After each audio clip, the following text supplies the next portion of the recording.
Glória a Deus. Cumprimento a todos com a paz do Senhor, amém? Graças a Deus por esse tempo tão abençoado de louvor. Vamos continuar no nosso culto. Quero convidá-los para lermos a palavra de Deus no Evangelho de João, capítulo de número 10. Amém. Você pode dizer amém? Amém. João 10, versículo de número 10 diz assim: o ladrão vem somente para roubar, matar e destruir. Eu vim para que tenham vida e a tenham em abundância. Amém. Do capítulo 10, do versículo 1 até o 18, é o texto da nossa meditação de hoje. Mas vamos frisar o 10, onde Jesus disse, numa parábola, que ele está explicando pela segunda vez. Ele contou a parábola do aprisco das ovelhas, que quem não entra pela porta, quem sobe por outra parte, e os discípulos não entenderam. E até hoje nós às vezes não entendemos, passa desapercebido que é uma parábola. Mas o versículo 6, se tiver fácil aí, projeta para nós. Versículo 6 diz assim: Jesus propôs esta parábola, mas eles não compreenderam o sentido daquilo que ele falava. Então, como eles não entenderam, Jesus interpreta a parábola para eles, e na interpretação ele dá algumas orientações, e entre elas a do versículo 10, quando ele diz que o ladrão vem só para matar, roubar e destruir, e ele veio para que tenhamos vida e vida com abundância. Então, nessa revelação de Jesus, nós temos aqui uma ação da morte e uma ação da vida. Ele diz que a vida está numa disputa contra a morte. E a pergunta é: quem está vencendo em mim? Quem está vencendo em você? Se eu perguntasse, olha, a morte e a vida estão disputando, nós gritaríamos, não, a vida vence. Jesus é a vida, Jesus venceu. Mas nós vamos ver que na vida de muita gente, a vida perdeu, a morte venceu. Na vida da maioria. E eles também tinham essa expectativa, a vida vence. É lógico que bem e o mal, o bem vence. A vida e a morte, a vida vence. Mas vence na vida de quem? Então Jesus falou, eu vim para que vocês tenham vida. O ladrão veio para matar essa vida. Ele veio matar, roubar e destruir. E eu vim para que você tenha vida e vida em abundância. Ele está explicando uma parábola, e parábola é uma revelação das coisas celestiais, espirituais, partindo de um conhecimento daquilo que nós temos da vida natural. Está revelando coisas que nós não sabemos. Então, como introdução, nós devíamos perguntar, na minha vida, porque ladrão veio para matar, matar tem a ver com a vida, e vivo é o que somos. Então tem a ver conosco. Então, se na humanidade a morte vence na vida de alguns, e se na humanidade a morte perde na vida de alguns, e humano é o que somos, cabe uma pergunta, na minha vida, quem está vencendo? Como é que está o placar? Quem me entendeu, diga amém. Hoje é domingo, hoje é dia de placar, né? Dia de campeonatos, dia de disputas. O mundo todo está disputando alguma coisa. Desde um barzinho, que tem um joguinho qualquer, até um campeonato de bairro, de cidade, de estado, de região, de mundo. Dia de placar. Então não é correto a gente dizer a vida vence. Não, na vida de muitos a morte já venceu. Na vida da maioria. E na vida de muitos a morte perdeu. Mas o que interessa mesmo nessa disputa é a minha vida. O que interessa a mim é a minha vida. O que interessa a você é a sua vida. Não adianta nada saber que ela perdeu na vida de A e venceu na vida de B, na vida de tantos e de muitos. O que importa é a minha. O que importa é a sua. É esse assunto que Jesus está revelando aos discípulos. falando da morte e da vida. Ele está falando, eu vim. Então todo mundo venceu? Ele falou, não. O ladrão também veio para matar. E ele conseguiu isso na vida de muita gente.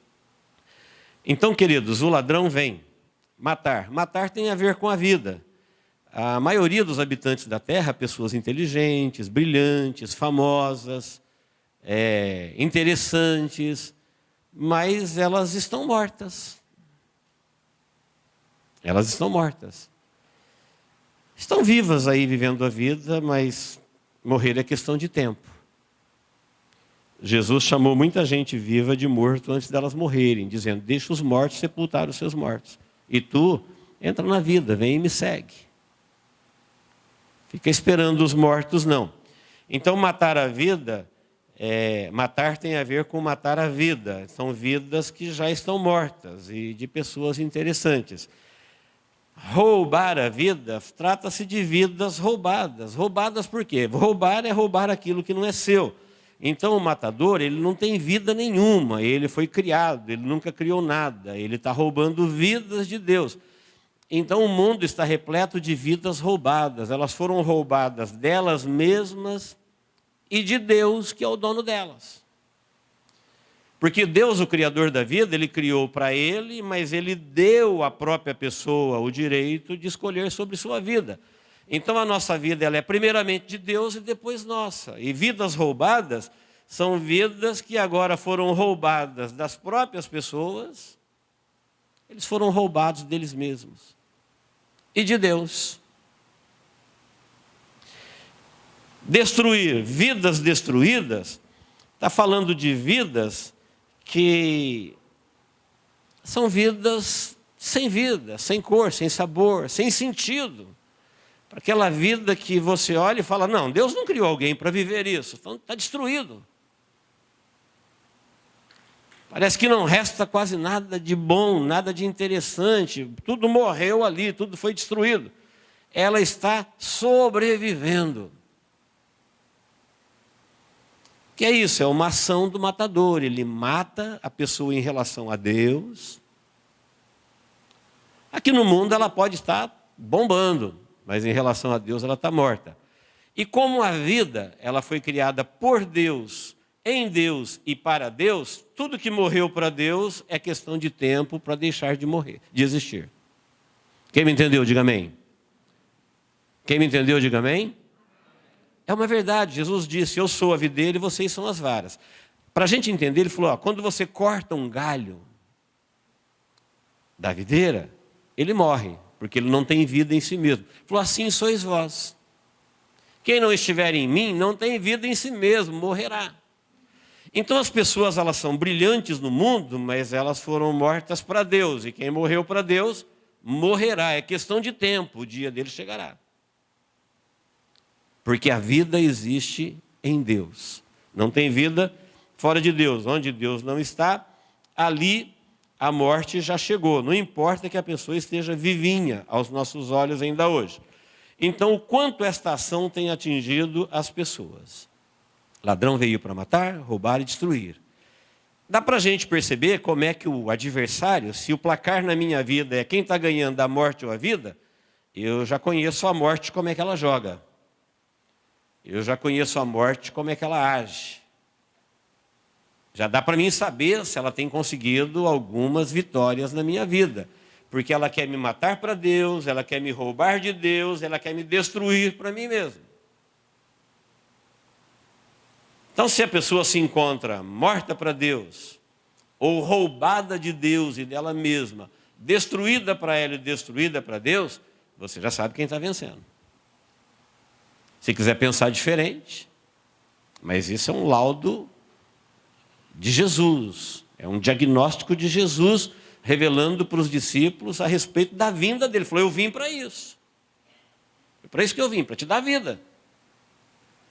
É uma pena que a maioria das pessoas não querem vida, eles querem coisas. E coisas para quem não vai ter vida, não tem nenhum sentido, porque para você usar coisas, você precisa estar vivo. Qualquer coisa que você queira ou sonha com ela, em ter, ou fazer, ou realizar, você vai precisar de você. Perdeu a vida, as coisas não fazem o menor sentido. Então, queridos, sabemos como que é que o ladrão age. Agora, eu quero saber na minha vida o que ele tem feito em relação a matar, roubar e destruir. Para mim saber. Porque não adianta nada eu perder essa batalha, esse placar, se ele estiver negativo na minha vida, não adianta nada ele estar positivo na sua. Muito bem, o que é vida?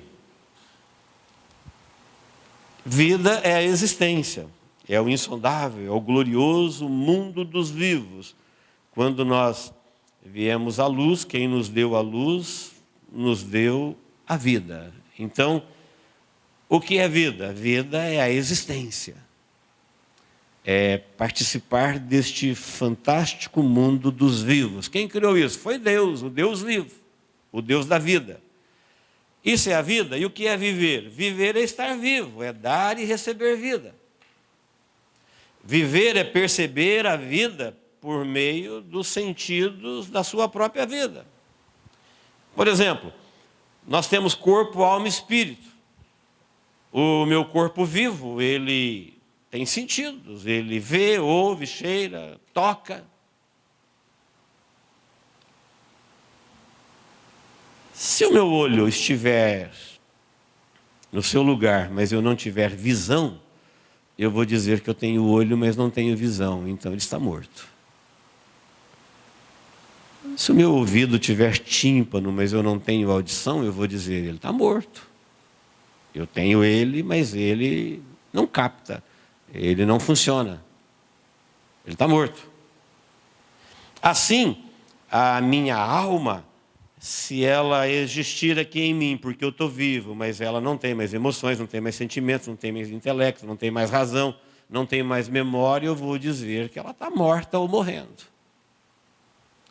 O meu espírito, se ele não tiver mais consciência, não tiver mais fé, eu vou dizer que ainda ele esteja aqui em mim, mas ele está morto.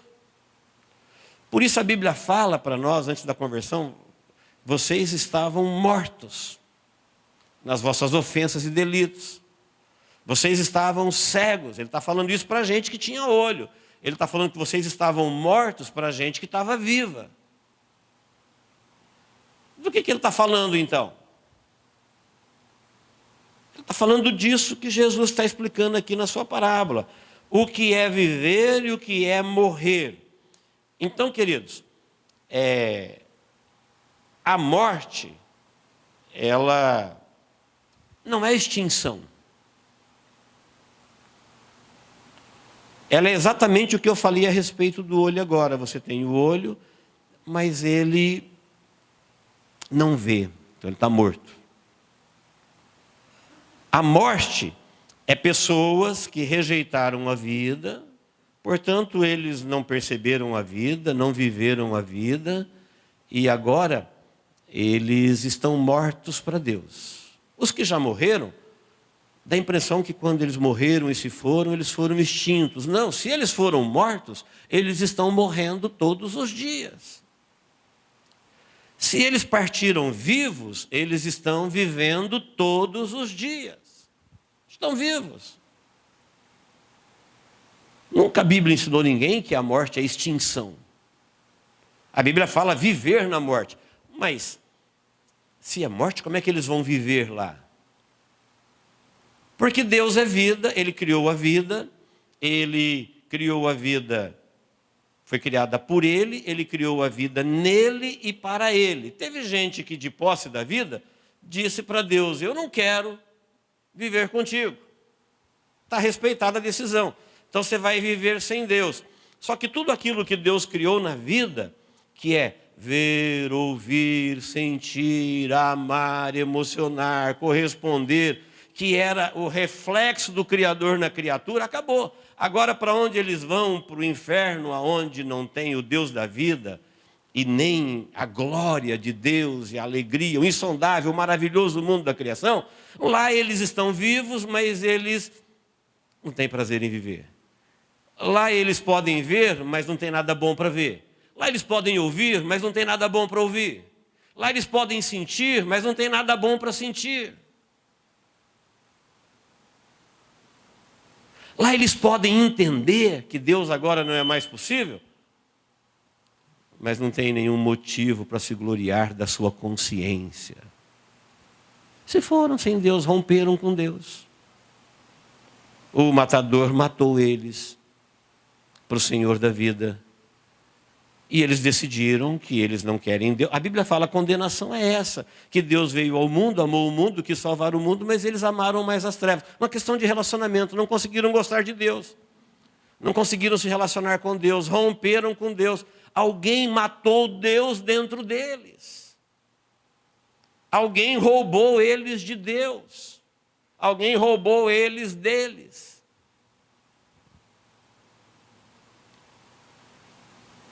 E eles não foram deletados.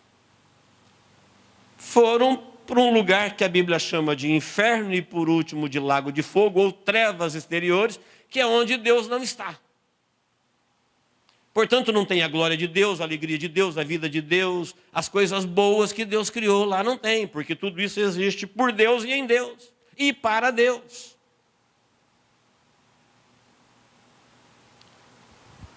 Quem está me entendendo, diga amém. Deus é vivo, ele se apresenta como Deus vivo. Quando alguém disse para Jesus que não acreditava em ressurreição,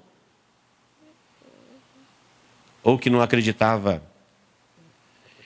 que era possível alguém que morreu e em Deus está vivo, ele falou, como é que vocês dizem que vocês são filhos de Abraão? Vocês acham que Abraão está morto? Deus não é Deus de mortos. Se vocês dizem que vocês são filhos de Abraão, e são filhos de Deus, então vocês têm que crer que Abraão está vivo, porque Deus não é Deus de mortos. Não tem mortos com Deus. Porque mortos nada mais é pessoas que tudo que Deus criou neles, a vida e a glória e a beleza da vida, morreu neles. Então eles não têm mais alegria de viver a vida. Porque o que é viver? Viver é estar vivo, é perceber a vida, a grandeza, a glória da vida. Por exemplo, Deus nos deu olhos e encheu o mundo de cores. Deus nos deu ouvidos e encheu o mundo de sons. Deus nos deu paladar e encheu o mundo de sabores. Deus nos deu alma e nos deu capacidade de comunicação, porque a faculdade da alma é relacionar-se. Se isso está morto, tem algo de Deus morto em nós. Com isso, a pessoa pode avaliar que Jesus veio para me dar vida em abundância e o inimigo veio para matar essa vida. E agora eu pergunto, quanto que eu tenho de vida, quanto que eu tenho de morte? Eu posso, com essas informações, me avaliar. Ou posso me enganar, falando, não, a vida vence, eu estou na vida. Não é isso que Jesus está dizendo. Ele não está ensinando os seus discípulos nessa parábola sobre isso. Ele está dizendo que ele veio para nos dar vida. E ele quer que você tenha vida e vida abundante. O que é vida abundante? Com sobra. Pastor, como que é vida com sobra? Não é sobra de coisas. Na quarta-feira nós estudamos um tema aqui interessante. O relacionamento do cristão com Cristo nos lugares celestiais. Ah, como é maravilhoso saber que nos lugares celestiais a gente é rico, a gente é amado, a gente é sonhado. Deus já nos abençoou com toda a sorte de bênção em Cristo Jesus nos lugares celestiais. A encrenca nossa com Deus é que a gente quer que Ele nos abençoe aqui no mundo da morte. A nossa incompatibilidade com Deus é o que Ele quer fazer por nós no seu reino de vida e o que nós queremos que Ele faça por nós no nosso mundo da morte. Aqui onde a gente vai morrer. E geralmente a gente não combina. A gente quer que Deus faça alguma coisa que Ele não quer fazer e o contrário. E não queremos que Ele faça o que Ele quer fazer. O mundo está rompido com Deus por causa disso. Porque o mundo está na morte e o matador, o ladrão, ele matou essas pessoas em relação a Deus. Então Jesus veio para que tenhamos vida e vida em abundância. E abundância é com sobra. Com sobra quer dizer que você não precisa se preocupar, você tem muito. Como que é isso?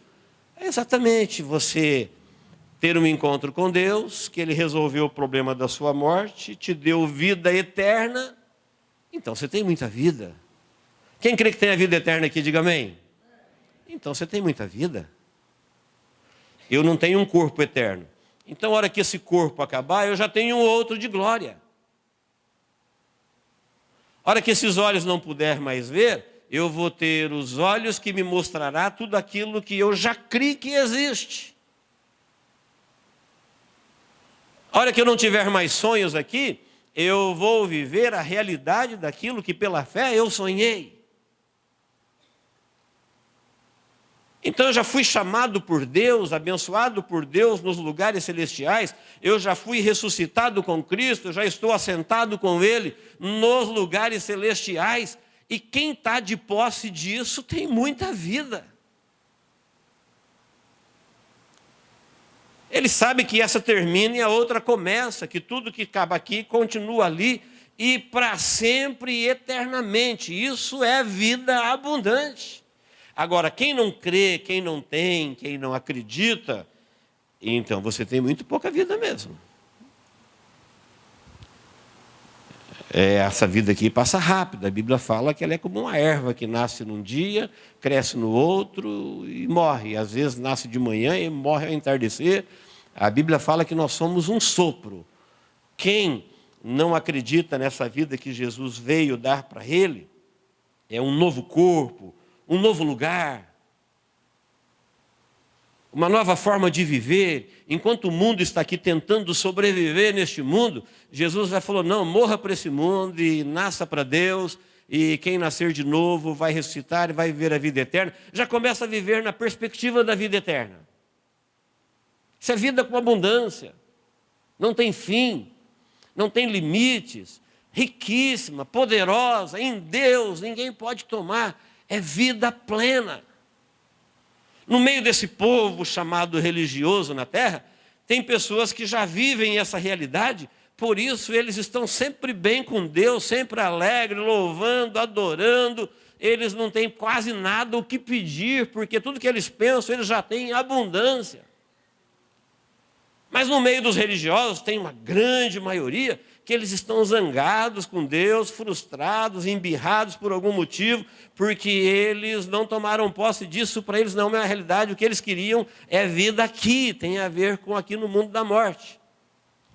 E o próprio Jesus, quando ele passou por aqui, ele não se interessou por coisas daqui, porque aqui as coisas são limitadas. Imagine alguém que tem o céu de glória, vai se interessar em tomar o reino de Pilatos.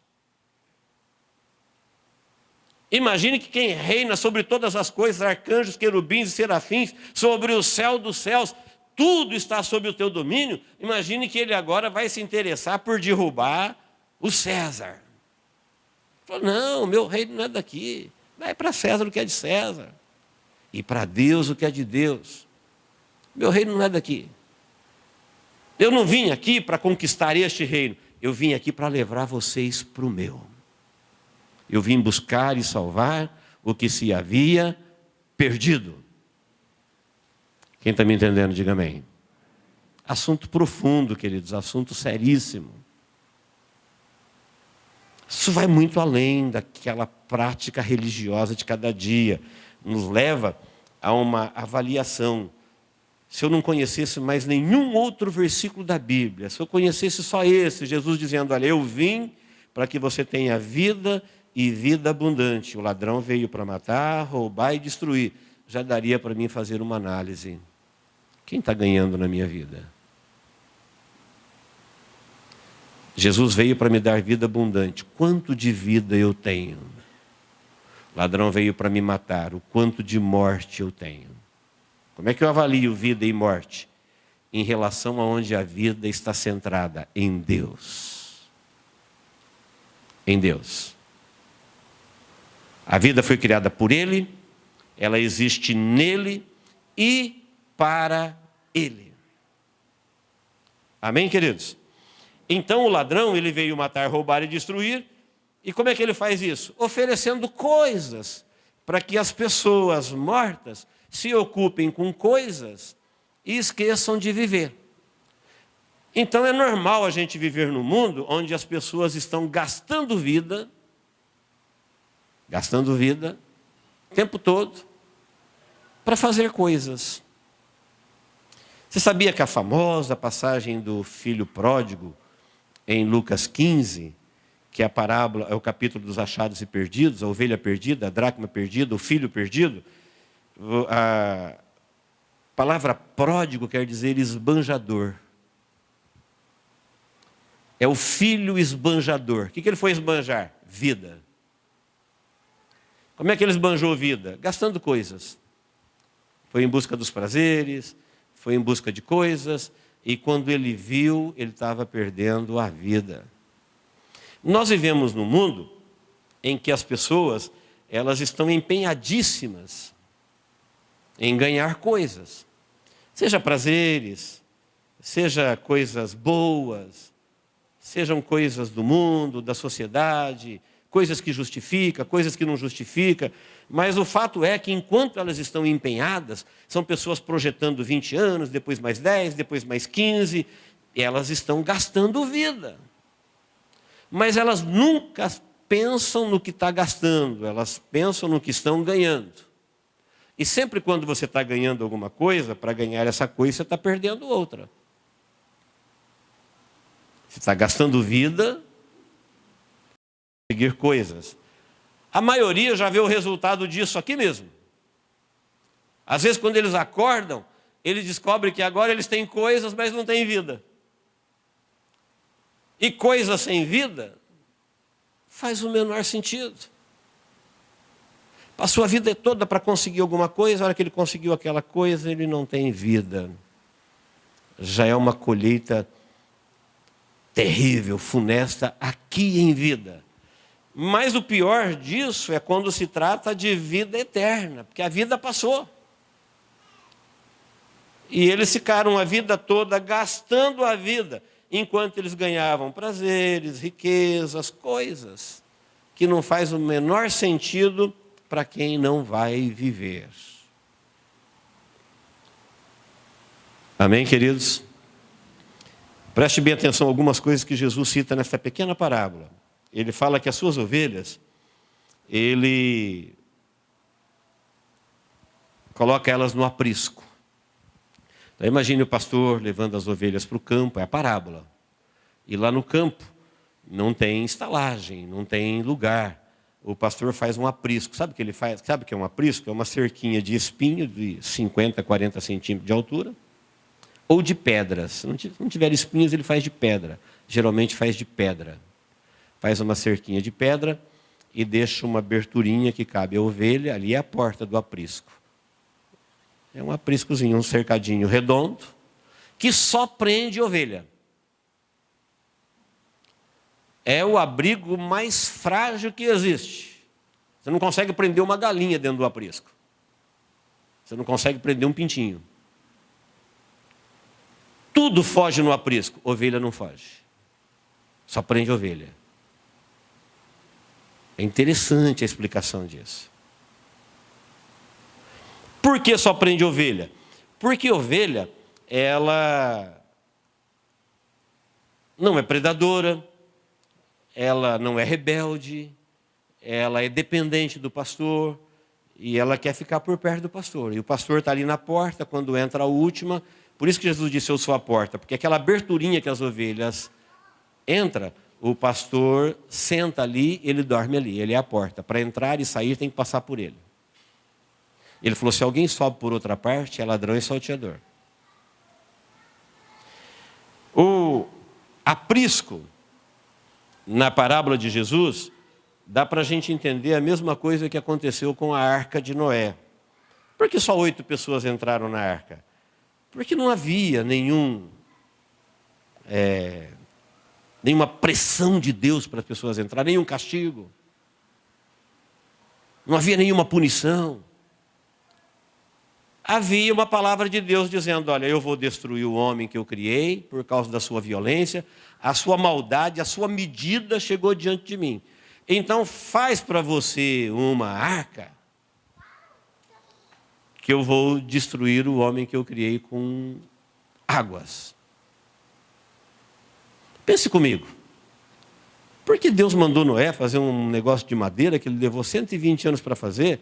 Ele podia mandar uma nave celestial, uma carruagem, como ele fez com Elias. É o Deus de todas as possibilidades. Para salvar 8 pessoas. Tem nada mais fácil? Claro que tem.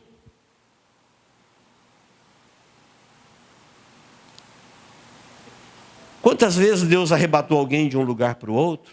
Quantas vezes Deus fez coisas mais difíceis diante dos olhos de todo mundo? Por que para arrebatar 8 pessoas agora, ele mandou eles fazerem uma arca, numa época de ferramentas primitivas, um projeto longo para salvar os animais, e 120 anos, e uma porta. Porque era exatamente essa a ideia. A arca, ela só ia salvar quem acreditasse que Deus não blefa, que Deus não brinca. E as pessoas viram aquele projeto. Não foi um projeto que nasceu num ano e acabou no outro. Aquilo foi 120 anos. Numa época em que o mundo conhecido era um mundo bem pequeno naquela região. Portanto, era um projeto conhecido de todo mundo. Só que quando alguém ouvia o velho Noé dizendo: olha, Deus falou que vai fazer isso, eles riram, eles zombaram, eles disseram: eu não vou entrar nisso daí. Só que tinha uma porta. E sempre quando tem porta, tem começo e tem fim, porque porta conduz a um caminho e caminho conduz a um destino. Já falamos aqui, porta é início. Início do quê? De uma decisão, de uma caminhada. E toda vez que tem caminho, tem destino. E os irmãos conhecem o final da história, como é que ele foi devastador, triste, milhares e milhares de pessoas sendo arrastadas por águas que vinham da terra e de cima, de baixo e de cima, de noite, de dia, de tarde, o tempo todo, e subindo nos telhados, subindo nas árvores, subindo nos morros, se agarrando em paus, dia após dia, noite após noite, a madrugada após madrugada. Tinha um projeto, um único texto, Deus dizendo: eu vou fazer. E eles não acreditaram. Era muito fácil entrar e sair da arca. É muito fácil, por exemplo, aprisco. Aprisco não prende ninguém, só ovelha. Por quê? Por causa do instinto de obediência dela. Ela conhece a voz do pastor, ela confia na proteção do pastor, ela confia na alimentação do pastor, ela sabe que ela não pode fazer nada melhor por ela, portanto, ela não quer ir para nenhum outro lugar. Não é que ela não tem capacidade de pular uma cerquinha, mas ela não pula. Aprisco, Jesus veio interpretar que o cumprimento de aprisco é a igreja. Sabia que a igreja de Deus, ela é um aprisco? A igreja, ela, para entrar e para sair, é como se fosse uma cerquinha. Que as pessoas entram e saem, pula, vai para lá e para cá, a hora que quer, ela só prende salvos. Quem me entendeu, diga amém. A instituição espiritual chamada Igreja de Jesus, ela só prende salvos. Os salvos que são chamados por Jesus de ovelhas e Jesus do bom pastor, quando eles entendem o que é Jesus ser o bom pastor e ser guiado por eles, eles não querem mais pular cerca para lado nenhum. Eles entendem que Jesus é o caminho, que Jesus é a verdade, que Jesus é a vida, que ali ele foi salvo, que ali ele foi criado, que ali ele é valorizado, que ali ele não tem nenhum outro lugar para ir e que um dia esse aprisco vai ter a sua porta fechada. Mas muitas pessoas não entendem isso, eles ficam pulando para lá e para cá. Eles não dão a mínima. E alguém fala: olha a igreja hoje. Não, na igreja de Jesus é um aprisco espiritual em que os salvos, quando entram, não saem mais. Só seguindo o pastor. Agora, na igreja institucional, aí a coisa é diferente. Então, quando Jesus usa o termo aprisco, ele está dizendo, eu sou pastor. Ele não está falando das ovelhas, ele está falando de pessoas. Ele está falando de gente. Ele está falando de vidas. Ele falou, eu vim, eu sou o bom pastor, eu dou a minha vida por essas ovelhas. Eu morro por elas. Elas são minhas, o Pai me deu, e eu congrego elas num aprisco que só prende elas. Quem não é ovelha não fica. Não obedece. São rebeldes. Estão sempre revoltados, não entenderam o propósito. Portanto, não são ovelhas. E por que elas não são ovelhas? Talvez pela ação do matador, que matou Deus na vida delas. Elas são brigadas com Deus. Elas não entendem que Ele já deu vida com abundância e que as bênçãos de Deus estão em Cristo Jesus nos lugares celestiais. Portanto, elas estão sempre de cara amarrada com Jesus. É um relacionamento meio de medo. Eles não se veem ricamente abençoados, ressuscitados, glorificados, já com uma vida eterna com Deus em Cristo Jesus. Eles não se veem assim.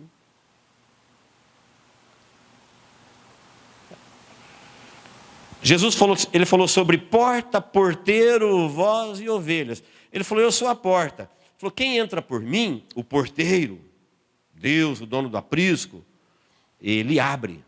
Quem sobe por outra parte é o ladrão e o salteador. Ele está dizendo, o plano da salvação tem um jeito de ser, tem uma porta, tem um caminho, tem uma norma de conduta, tem uma promessa, tem uma justiça de Deus, tem o amor do Pai, tem a renúncia do Filho, tem a condução do Espírito. Isso daí não é de acordo com a cabeça de cada um vai fazendo o que quer, não. Quem entra pela porta, o mundo espiritual se abre, as verdades te iluminam. Quem sobe por outra parte, quem faz de um outro jeito, está seguindo o ladrão e o salteador. É ele que faz isso. Ele não respeita a porta, ele não respeita a muretinha do aprisco. Não, ele está sempre falando, a coisa não é bem assim, não. Mas as coisas de Deus têm tudo plano determinado. Tudo cumpre no seu tempo, desde o princípio. Paulo nos ensina que tudo isso aqui foi revelado, foi planejado por Deus antes da criação do mundo. E tudo vem chegando à sua hora. Jesus vivia dizendo, não é chegada a minha hora, é chegada a minha hora. Agora é o meu momento. Tem tudo o tempo certinho. Ele falou, quem entra pela porta, quem entende que Jesus veio para lhe dar vida e vida com abundância e entra pela porta, ele falou, o porteiro abre. Elas entram, elas saem, elas são alimentadas. Tem vida celestial, revelação celestial, orientação celestial. Existe uma liberação, um deferimento do céu em relação a essa vida. Falando de ovelha no seu singular. Não é tudo vai no bolo, não. Por isso ele diz, porteiro, porta, voz. Sabia que 2 pastores, quando eles estavam cada um com o seu rebanho, as ovelhas se misturavam. E agora? Falou, não, eles conhecem ela pelos nomes, ele chama pelo nome, e quando ele chama pelo nome, a ovelha conhece a voz do seu pastor e ela segue ele, diz, de modo nenhum ela vai seguir o estranho. Sabia que até hoje quem mexe com rebanho, gado leiteiro, dá nome às vacas, aos bezerros, aos animais, e quando chama pelo nome eles atendem? Era isso. Jesus falou assim, eu conheço as minhas ovelhas pelo nome. Sei o nome de cada uma delas. Quando eu falo, elas conhecem a minha voz. Elas não vão no oba-oba. Elas não seguem a maioria. E quando o estranho fala o nome, ela estranha a voz. Você já deve ter visto vídeos de pessoas falando o nome da ovelha e ela não olha. E é o nome dela. Aí quando o pastor fala, aí ela vem. Por quê? Porque ela conhece a voz. O cristão tem que saber quando é Deus que está falando com ele e quando é o estranho. Porque do mesmo jeito que ele diz que tem aprisco, tem arca, tem igreja, tem porta, tem porteiro, tem voz, tem ovelha, ele está falando que tem lobo, ladrão, mercenário e estranho. O lobo, você sabe o que o lobo faz com a ovelha, ele mata. O ladrão, você sabe o que ele faz com a ovelha, ele rouba ela. O mercenário, você sabe o que ele faz, ele lucra com ela. E o estranho, ele confunde ela. É estranho. Estranha essa voz. Estranha. Estranho esse Jesus, estranho esse evangelho. Lembra dos discípulos no caminho de Emaús, quando conversavam com Jesus, sem saber que era Jesus? E eles falaram para Jesus assim, você não está sabendo o que aconteceu em Jerusalém? E Jesus falou o quê? Falou sobre Jesus, falando para Jesus. O que aconteceu? Jesus, varão profeta, poderoso em obra, homem justo, só fez o bem, nossos pais o mataram. E Jesus entrou na conversa e falou assim, não, mas convinha, porque Moisés, estava escrito, tinha que acontecer. E eles falaram assim, quando ele falava, ardia em nossos corações. Mexia dentro da gente. Deus tem um jeito de falar conosco que você não tem dúvida. Sabe quando uma ovelha segue o estranho? Quando está doente. Sabe quando uma ovelha dá ouvido para o estranho? Quando ela não está bem. Aí ela segue o estranho. Mas se ela estiver saudável, se ela estiver normal, disse Jesus, ele está falando de crentes. Ele falou assim, eles não vão dar ouvido para o estranho. Eles me conhecem. Eu sou o pastor deles. Eu dei a minha vida por eles. Eu sei o nome deles. Eu falo com eles no coração deles. E eles conhecem a minha voz. Agora, quem não conhece a voz de Jesus, ele fica eclético. Tudo é Deus e Deus é tudo. Deus fala qualquer coisa. Deus fala o que ele quer ouvir. Deus só fala o que ele quer ouvir. Deus promete tudo e nunca acontece nada. Ladrão, lobo, mercenário e estranho. Ele falou, quem sobe por outra parte é o ladrão. Olha o que Jesus falou no versículo 16, queridos. Ainda tenho outras ovelhas, não deste aprisco, a mim me convém conduzi-las. Elas ouvirão a minha voz. Então haverá um rebanho e um pastor. Sabe quem são essas ovelhas que ele falou? Tem ovelhas que não são deste rebanho? Ele está falando de Israel. Ele está falando da gente, gentios. Ele falou, tem gente longe daqui que eu vou incluí-los no rebanho. Me convém, eu quero conduzi-los. Está falando a meu respeito, a seu respeito. Falou, então nós seremos um só rebanho. Lembra que eu disse da vida abundante? Novo céu, nova terra, novo tempo, nova morada, novas criaturas, mesmo homem. Nenhum lugar diz novo homem. É o mesmo. Tem novo céu, nova terra, novas criaturas, novo culto, novo cântico, cântico dos redimidos, novo lugar, tudo novo. Mesmo homem. Homem transformado. Já vivia essa vida abundante, saiu daqui da limitada e foi para a abundante. Estão lá. Agora Jesus falando deste lugar lá, ele falou assim, eu tenho outras ovelhas que não são aqui filhos de Abraão. Eu vou encontrá-los, me convém conduzi-los.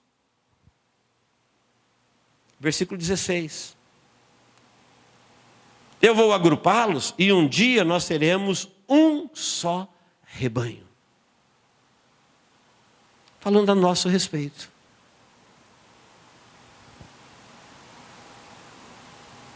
Falou, eu vou adiante das minhas ovelhas. Sabe o que isso me ensina? Sabe o que isso te ensina? Que toda e qualquer coisa que chega até nós, já passou por Jesus. Você não é ovelha dele? Quem aqui é ovelha de Jesus? Diga amém. Ah, está acontecendo um negócio terrível comigo. Se chegou até você, já passou por Jesus. Porque ele falou, eu vou na frente delas. Não se assuste não, já passou por ele. Se chegou é porque ele permitiu.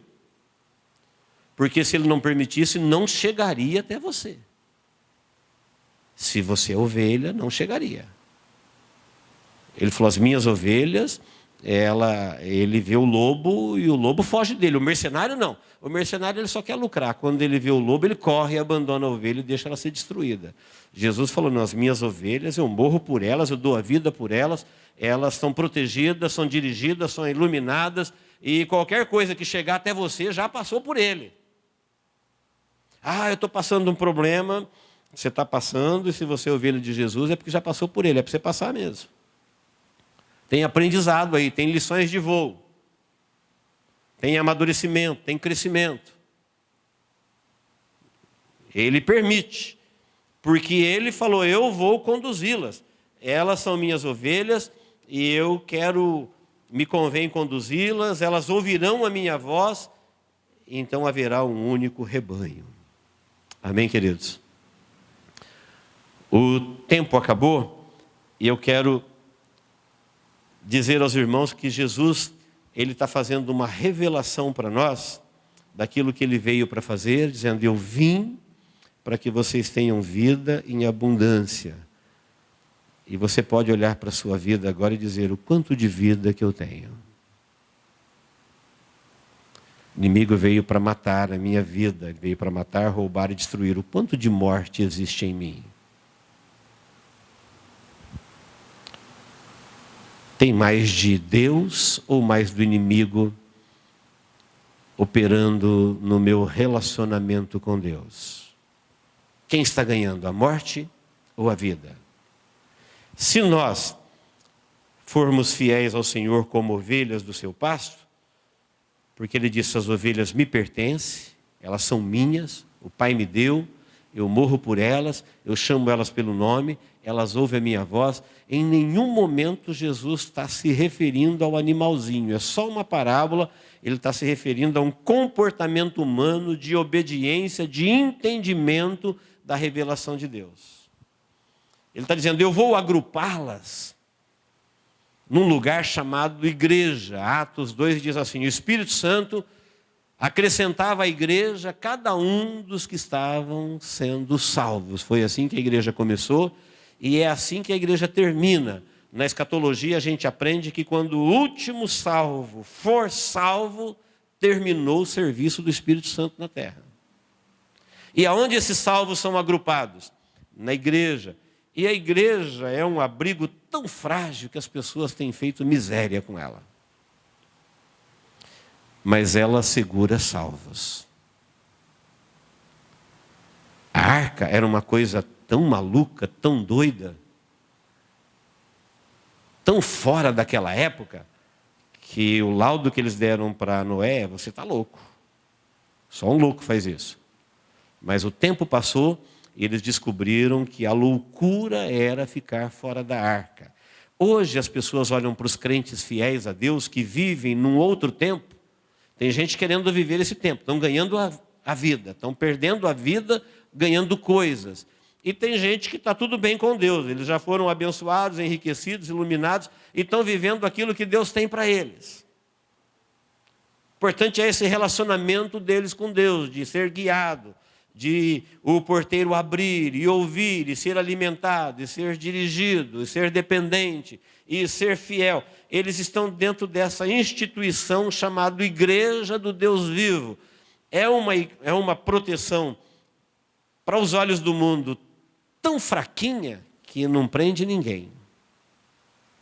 Mas segundo a palavra de Deus, ela serve para agrupar os salvos em Cristo Jesus. Eles estão firmados aí. No propósito de Deus, no plano de Deus, na salvação de Deus. E Jesus diz para nós assim, olha, eu vim para que você tenha vida em abundância. Se eu não tiver vida em abundância, Jesus veio em vão para mim. O que adianta eu ficar falando de Jesus o tempo todo, se para mim ele veio em vão? Eu não tenho vida abundante. O matador já matou a vida, já roubou a vida, já destruiu a vida. E eu estou aqui falando Jesus, Jesus. Onde Jesus veio, a vida abundante chegou. Não é uma coisa que nós temos que pedir para Ele hoje. Ela já existe nele, Ele trouxe ela para nós. Uma vida abundante. A tua está acabando, tá? Um restinho de vida. Eu já te trouxe a vida eterna. Eu já morri por você, já te dei a minha vida. E a sua obediência, o seu ingresso, a sua aceitação, o seu compromisso vai manifestar essa vida de Deus. Portanto, você já vai se sentir com Deus reconciliado, em paz. Sem crises. Sem perplexidades daquilo que Deus está fazendo no mundo. Não, você já é ovelha, já foi abençoado e, portanto, você tem e tem em abundância. Amém, queridos? Deus nos abençoe em Cristo Jesus. Vamos ficar de pé.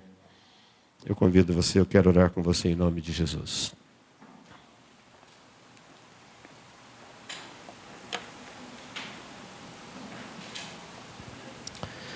Glória a Deus. Curva a sua cabeça, feche os seus olhos.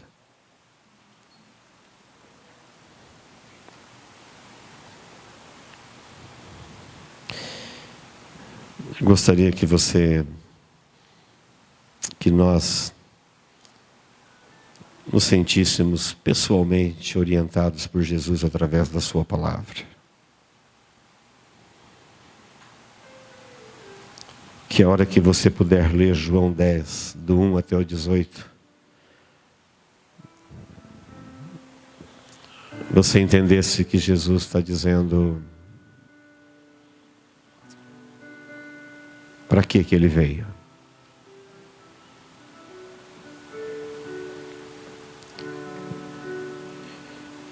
E se depois de ler esse texto você entender que você nem se deu conta que havia uma batalha na sua vida entre a ação da morte e da vida, e a morte está matando Deus dentro de você, a morte está roubando você de você mesmo, a morte está destruindo os sonhos de Deus dentro de você, você pode virar esse jogo.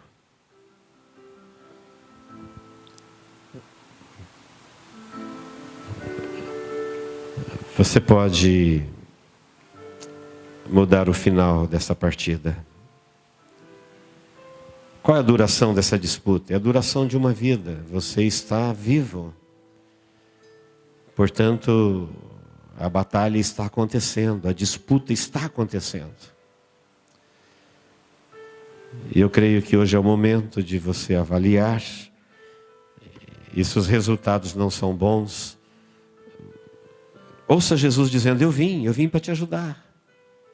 Eu vim para que você viva bem, para que você viva pleno. Eu vim para isso. E se Jesus veio, então aceite-o, não o rejeite-o. Deixe o matador te confundir, te roubar, te desanimar. Em nome de Jesus, não permita. Deus, em nome de Jesus, nós estamos na Tua presença e te agradecemos, ó Deus, pela oportunidade que o Senhor nos dá de estarmos aqui diante de Ti, no Teu culto, ouvindo a Tua palavra, que nós recebemos ela como Tua palavra para a nossa vida. Obrigado, ó pastor amado, filho do Deus bendito,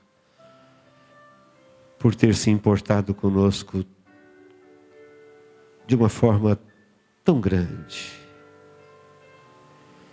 por ter vindo de tão longe, por nos amar tanto, por nos perdoar tanto, por nos aceitar tanto, por nos compreender tanto. Sabemos, ó Deus, que não éramos dignos, mas o Senhor nos amou mesmo assim. E eu quero te pedir, Deus, em nome de Jesus, que o Senhor venha hoje neutralizar toda a ação do matador. Toda ação que mata, toda ação que rouba, toda ação que destrói, toda ação que confunde, toda ação que leva a pessoa para longe das tuas verdades. Nós queremos, ó Filho do Deus vivo, pastor amado, pastor de nossas almas, pastor de nossa vida, Senhor do nosso viver, que o Senhor nos conduza, ó Deus, todos os dias da nossa vida. Entendemos que Tu és a porta, o caminho, a verdade, a vida, e nós queremos, ó Deus, seguir a Tua orientação, o Teu chamado todos os dias do nosso viver. Permita, ó Deus, que esta vida abundante seja manifesta, uma verdade, uma realidade na vida de todos que aqui estão. Permita, ó Deus, cada um ter o seu coração iluminado, ter a sua vida iluminada para ele perceber as riquezas que ele tem no Teu reino, a sua grandeza, o seu valor e a sua importância. É a nossa oração, ó Deus, por todos que aqui estão nesta noite, em nome de Jesus. Amém. Você pode dizer amém? Amém. Vamos cantar.